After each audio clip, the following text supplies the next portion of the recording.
Black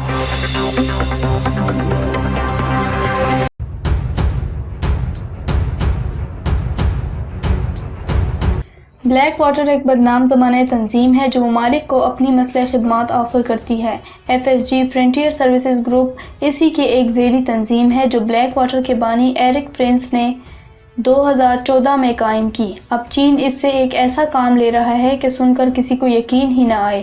news web site BuzzFeedNews.com کے مطابق Eric prince نے FSG کی بنیاد چین کی مالی معاونت سے رکھی تھی اور یہ تنظیم افریقہ اور دیگر ممالک میں چین کے ون بیلٹ ون روڈ منصوبے کے لیے لاجسٹک اور سیکیورٹی سروسز فراہم کر رہی ہے۔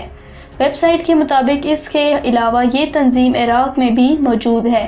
ایرک پرنس نے FSG تب بنائی جب عراق میں بلیک واٹر پر پابندی عائد کر دی گئی کیونکہ اس کے اہلکاروں نے بغداد میں نہتے عام شہریوں پر گولیاں چلا دی تھیں اور درجنوں لوگ مار ڈالے تھے۔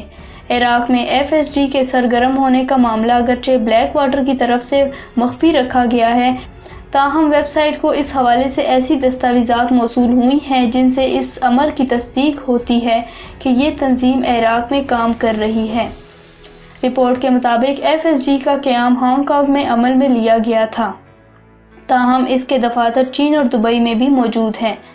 BuzzFeed نیوز نے FSG کو ایک سوال نامہ ارسال کیا جس میں استفسار کیا گیا تھا کہ وہ عراق میں کس نوعیت کا کام کر رہی ہے، تاہم تنظیم کی طرف سے تاحال اس کا کوئی جواب نہیں دیا گیا۔ امریکی کانگریس کے رکن جان شیکووسکی جو ایرک پرنس کے شدید ناقد بھی ہیں کا کہنا ہے کہ یہ دستاویزات انتہائی پریشان کن ہیں۔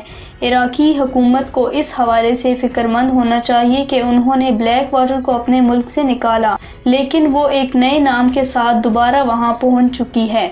گزشتہ ماہ ایرک پرنس نے الجزیرہ کو انٹرویو دیتے ہوئے کہا تھا کہ FSG چین کے ون بیلٹ ون روڈ منصوبے میں جنوبی افریقہ میں لاجسٹک سروسز فراہم کر رہی ہے۔